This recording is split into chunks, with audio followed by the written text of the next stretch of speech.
दैनिक माटी की महिमा एमकेएम न्यूज में आपका स्वागत है। आइए नजर डालते हैं शहर की कुछ खास गतिविधियों पर। चरक भवन की चौथी मंजिल पर 4 दिन में दूसरी बार मोबाइल चोरी होने की घटना सामने आई है। वहीं बीती रात भी मोबाइल चोरों ने धावा बोला और मां बेटी के साथ भर्ती महिला का मोबाइल चोरी कर लिया। महिला का मोबाइल कीपैड होने की वजह से बदमाश फेंक गए हैं। मां बेटी का मोबाइल कीमती होने पर ले भागे हैं। प्रीतिनगर में रहने वाली दुर्गा पिता रामलाल मकवाना 21 वर्ष चरक भवन की चौथी मंजिल पर पलंग नंबर 3 पर भर्ती है, जिसका उपचार चल रहा है। रात में दुर्गा के साथ उसकी मां रेखा थी।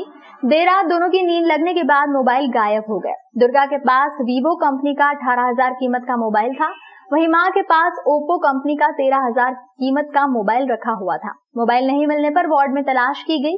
इस दौरान सामने आया कि वार्ड में ही भर्ती ग्राम असलावदा की रहने वाली अनीता पति राकेश का जियो कीपैड मोबाइल भी गायब है। वार्ड में मोबाइल की तलाश करने पर अनीता का कीपैड मोबाइल एक कोने में पड़ा मिला। मां बेटी के मोबाइल गायब थे। भर्ती दुर्गा ने बताया कि रात को वार्ड का सिक्योरिटी गार्ड आया था, जिसके साथ 2 युवक भी थे। तीनों वार्ड में घूम रहे थे। उसके बाद उसकी नींद लग गई थी। उसी दौरान मोबाइल गायब हुआ है। उसने गार्ड के साथ आए 2 लोगों पर शंका जाहिर की है। 2 बजे मोबाइल चोरी हुआ। जैसे तो मैंने 1:30 बजे तक तो मैंने मोबाइल चलाया।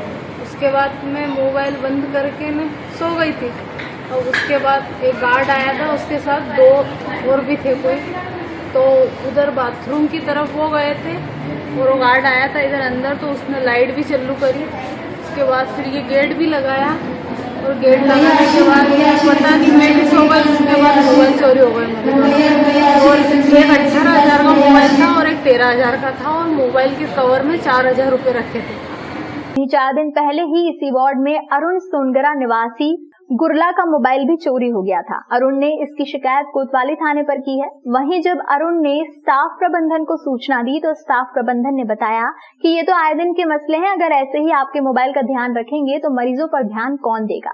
आपका फोन है, आपको ही संभाल कर रखना पड़ेगा। गौरतलब है कि चरक भवन और जिला अस्पताल में आए दिन भर्ती मरीजों के मोबाइल और सामान चोरी होने की वारदातें सामने आती हैं। बावजूद इसके सुरक्षा के पुख्ता इंतजाम नहीं किए जा रहे। आम मरीजों से वार्ड में प्रवेश करने के लिए पास मांगा जाता है, लेकिन असामाजिक तत्व अस्पताल के वार्डों में बेखौफ घूमकर वारदातों को अंजाम दे जाते हैं। मेरा बच्चा आईसीयू में भर्ती है। आज 6 दिन हो गए हैं और मेरा मोबाइल किसी ने गायब कर दिया है यहाँ पे और कैमरे की निगरानी में था वो, उसके बाद भी गायब हो गया है मेरा मोबाइल। और चोरी करने वाला जो भी है वो जल्द से जल्द पकड़ा जाए, मेरी यही विनती है आपसे। और मेरा मोबाइल रात को 11:30 से 12:30 के लगभग चोरी हुआ। चार्ज सहित निकाल के ले गए, दूसरे का चार्ज था मांग के लिया था, वो भी गायब हो गया है अभी तक। आज सुबह 2 स्कूली छात्रों के बीच विवाद हो गया। एक ने दूसरे पर चाकू से हमला कर दिया। गंभीर रूप से घायल छात्र को उपचार के लिए निजी अस्पताल लाया गया। घटनाक्रम की जानकारी लगते ही पुलिस जांच के लिए पहुंच गई थी। सावे रोड स्थित 2 तालाब के आगे the divine higher secondary school बना हुआ है। सुबह मध्यांतर के दौरान सभी छात्र स्कूल परिसर में मस्ती कर रहे थे। उसी दौरान कक्षा 10वीं में पढ़ने वाले एक छात्र ने कक्षा 12वीं में कॉमर्स का अध्ययन कर रहे चाहत पिता मिश्रीलाल लोधी पर अचानक चाकू से हमला कर दिया। चाहत को लहूलुहान देकर साथ ही छात्रों में अफरा तफरी मच गई। घटनाक्रम की जानकारी लगते ही स्कूल के शिक्षक भी मौके पर आ गए। चाकू मारने वाला छात्र भाग निकला था। चाहत सार्थक नगर का रहने वाला है। घटनाक्रम की जानकारी परिजनों को दी गई और उसे उपचार के लिए निजी अस्पताल ले जाया गया, जहां चाकू का घाव गहरा होने और ब्लड अधिक बहने पर डॉक्टरों ने उसे उपचार के लिए आईसीयू में भर्ती किया है। छात्रों के बीच चाकूबाजी की जानकारी लगते ही पुलिस भी मौके पर पहुंच गई थी। फिलहाल चाकूबाजी की वजह सामने नहीं आई है। वहीं हमला करने वाले छात्र का नाम स्कूल प्रबंधन के माध्यम से पुलिस पता कर रही है। घायल के परिजन निजी अस्पताल पहुंच चुके थे। हालत में सुधार होने पर ही छात्र चाकूबाजी की वजह बता पाएगा। इधर चाहत के पिता ने स्कूल पर आरोप लगाते हुए कहा कि प्रिंसिपल द्वारा आरोपी छात्र को बचाने की कोशिश की जा रही है। आइए देखते हैं रिपोर्ट। ऐसा व्यक्ति है पूरे स्कूल में मुझे बताया घटना सीन देखी हो। ये यहाँ पे था लंच चल रहा था, तो लंच के लिए यहाँ पे लंच कर लिया बच्चों ने। लंच करने के बाद ये मैंने गेट खोला था बच्चों को पानी भरने के लिए। मैं पूरी घटना आपको सुनाता हूँ। लंच चल रहा था, बच्चे ने लंच कर लिया, फिर मैं क्लासरूम में था। क्लासरूम में से मैंने बच्चों के लिए पानी पीने के लिए क्लासरूम से उनको बाहर भेजा। तो बाहर भेजने के बाद ये हुआ कि बच्चा बाहर आया तो इधर से 12th क्लास में जो लड़का है चाहत, वो क्लास के अंदर गया, उस बच्चे से बोलता कि गाड़ी किसने रुकी थी। अब ये घटना नहीं पता कि गाड़ी की घटना कब हो गई होगी सुबह से। जी सर। आज सुबह लगभग 11 बजे की बात है। थाना नीलगंगा क्षेत्र के अंतर्गत एक डिवाइन स्कूल है, हायर सेकेंडरी स्कूल है। यहाँ दो बच्चों में किसी बात को लेकर के विवाद हो गया था, जिसमें एक बाल अपचारी है बालक, जिसने जो 10वीं कक्षा में पढ़ता है यहाँ पर, उसने 12वीं कक्षा से एक बालक जिसका नाम चाहत है, उसको किसी धारदार हथियार से, स्कूल वाले बता रहे हैं शायद चाकू से वार किया है उसको, जिसका जेके अस्पताल में उपचाररत है और इलाज किया जा रहा है। इस संबंध में जो भी वैधानिक कार्रवाई होती है अपराध पंजीबद्ध कर अग्रिम जांच की जाएगी। कहाँ चोट लगी है बच्ची को? ये अभी अस्पताल जाकर के उसकी MLC रिपोर्ट देखने के बाद ही बताया जाएगा कि उसको कितने चाकू मारे हैं और कितनी चोटें हैं उसको। उसके बाद में जैसा भी कार्रवाई होती है हम अपराध पंजीबद्ध करेंगे। तो क्या कारण सामने आ रहा है? अभी स्कूल के स्टाफ ने बताया है कि 2 गुट चलते हैं यहाँ पर अलग अलग लड़कों के, तो उनमें कुछ घूरा घूरी वाली बात हुई थी और कुछ गाली गलौच हुई थी आपस में। तो फिर उसके बाद से वो विवाद बढ़ा और फिर विवाद इतना बढ़ा कि इस घटना को अंजाम दिया गया। स्कूल गया था, स्कूल में जो है एक लड़के ने चाकू मारा है, ये मुझे मालूम, लड़के का नाम मालूम नहीं है। अब ये तो प्रिंसिपल और मैडमों को मालूम है कि वो लड़का कौन था और क्या नाम था, ये उनका विषय है। हाँ, CCTV कैमरे लगे हुए हैं स्कूल में और उस बच्चे को जो है फौरन से फौरन गिरफ्तार करें और उसको थाने में बंद करें। कारण तो बच्चे का जो है लंच वगैरह या कुछ भी हुआ है, इतना सा टाइम में जो है इनके किसी प्रकार की कोई दुश्मनी भी नहीं थी। अब उसने बच्चे ने क्यों चाकू मारा है इसको, ये मुझे मालूम नहीं है, ये स्कूल वालों को। मासूम से दुष्कर्म करने वाले का नहीं मिला सुराग। 6 साल की अपनी ही भतीजी के साथ दुष्कर्म करने वाले चाचा का सुराग आज दोपहर तक नहीं मिल पाया था। रात भर पुलिस उसकी तलाश में दबिश देती रही। मासूम को उपचार के लिए चरक भवन में भर्ती किया गया है। चिमनगंज थाना क्षेत्र के मित्रनगर में रहने वाला युवक शराब का आदी है। बड़े भाई की 6 वर्षीय बेटी को उसने दुकान पर सामान लेते देखा तो बहला फुसलाकर अपने साथ घर ले गया। मासूम भी चाचा को देखकर उसके साथ चली गई। कुछ देर बाद जब मासूम घर पहुंची तो उसके चेहरे पर खरोच के निशान और नाक से खून बह रहा था। मां ने पूछताछ की तो उसने चाचा की गलत हरकत के बारे में बताया। मां के होश उड़ गए। मासूम के कपड़े भी खून से सने हुए थे। मामला चिमनगंज थाने पहुंचा। पुलिस ने तत्काल ही दुष्कर्म का मामला दर्ज कर मासूम को उपचार के लिए चरक भवन पहुंचाया, जहां मेडिकल परीक्षण में दुष्कर्म होने की पुष्टि हुई है। मासूम को उपचार के लिए भर्ती किया गया है। घटनाक्रम के बाद पुलिस ने आरोपी की तलाश में दबिश दी, लेकिन वो घर से भाग चुका था। रात भर पुलिस तलाशी करती रही, लेकिन उसका सुराग नहीं मिल पाया। एक नाबालिग बच्ची थी, वो कुछ सामान लेने के लिए गई थी, तो वहाँ पर उसके सगे चाचा ने उसको चीज़ देने के बहाने बुलाया अपने घर के अंदर और उसके साथ गलत काम किया। तो बच्ची की मां ने थाने पर आई और रिपोर्ट दर्ज करवाई। उस आरोपी के खिलाफ प्रकरण पंजीबद्ध किया गया है और जो बच्ची है उसका मेडिकल परीक्षण कराया गया है। स्वास्थ्य उसका ठीक है, लेकिन फिर भी हॉस्पिटल में उसे ऑब्जर्वेशन में डॉक्टरों की सलाह पर रखा गया है।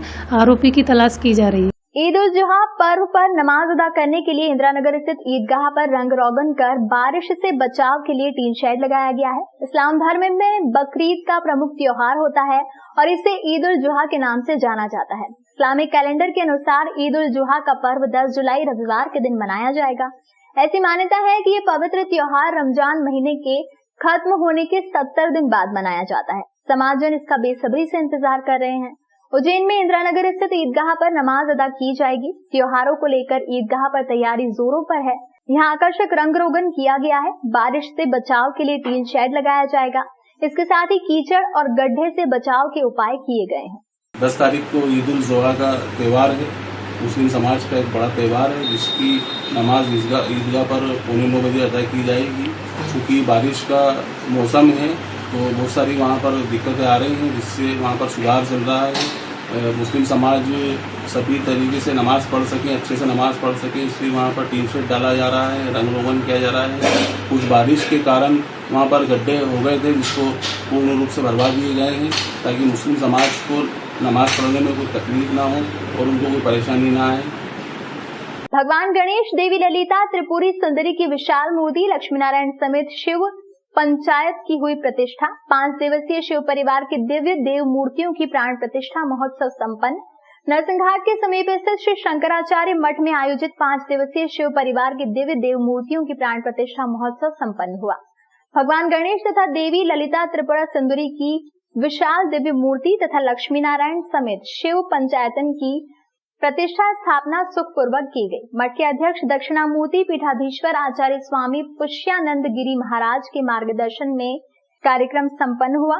देवताओं की आरती काशनी स्वामी गुरु शरणानंद जी स्वामी, शांति स्वरूपानंद गिरी जी, निर्वाण पीठाधीश्वर दिशोकानंद भारती, महामंडलेश्वर विश्वेश्वरानंद गिरी जी, महामंडलेश्वर चिदंबरानंद सरस्वती, महामंडलेश्वर चिन्मयानंद सरस्वती, स्वामी प्रणवानंद सरस्वती, स्वामी परमात्मानंद आदि अनेक महापुरुषों के द्वारा की गई। यज्ञ की पूर्णाहुति भी की गई तथा भक्तों के जीवन का कल्याण हो, सतमार्ग पर निरंतर चलते रहें, ऐसी कामना तथा आशीर्वाद के साथ दक्षिणामूर्ति पीठाधीश्वर स्वामी पुण्यानंद गिरी ने कार्यक्रम का समापन किया। श्रीमंत परमहंस परिव्राजाचार्य 1008 स्वामी पुण्यानंद गिरी महाराज के सानिध्य में आयोजित 5 दिवसीय भगवत विग्रहों के प्राण प्रतिष्ठा महोत्सव में शिव पंचायतन की प्राण प्रतिष्ठा गुजरात भरूच से आए आचार्य अक्षय भाई जोशी, रमाकांत भट्ट, जिग्नेश भाई जोशी, निकुल जोशी, नील भाई व्यास के द्वारा पूजन किया गया। साथ ही इंदौर, दिल्ली, बनारस से आए ब्राह्मणों ने यज्ञ संपन्न कराया।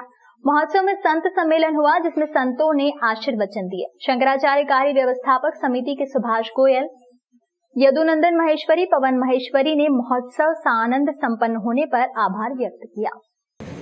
यहाँ तारीख 3 से शुरू करके आज 7 तारीख तक कुल 5 दिनों का यह पंचदिन साध्य प्रतिष्ठा महोत्सव यहाँ किया गया है।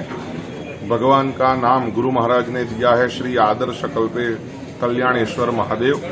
उनके सानिध्य में इस यज्ञशाला में कुल मिलाकर 22 ब्राह्मणों के द्वारा और 12 कपल यजमान के द्वारा यह प्रतिष्ठा का कार्य संपन्न हुआ और यज्ञ के मुख्य आचार्य श्री के रूप में भरूच से पधारे हुए, गुजरात से पधारे हुए श्री अक्षय भाई जोशी जी जो हमारे साथ में है।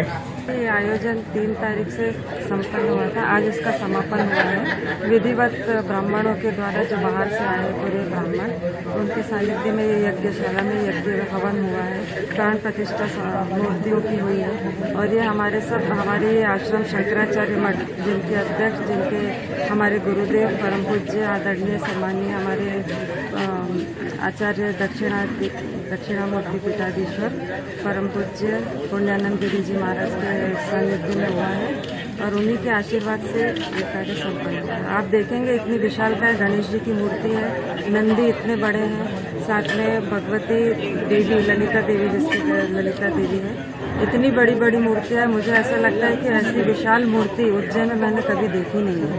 कौन कौन से राज्य से यहाँ पर शामिल हुए हैं ब्राह्मण लोग? सब कुछ गुजरात से, कुछ बनारस से, कुछ हरिद्वार से है, कुछ और जगह से भी आए हैं, वाराणसी से कई ब्राह्मण आए हैं और सब ने मिलकर के यज्ञ प्रतिष्ठा का महोत्सव समारोह सब आयोजन किया। कौन कौन से यहाँ पर कार्यक्रम किए गए थे 3 दिवसीय?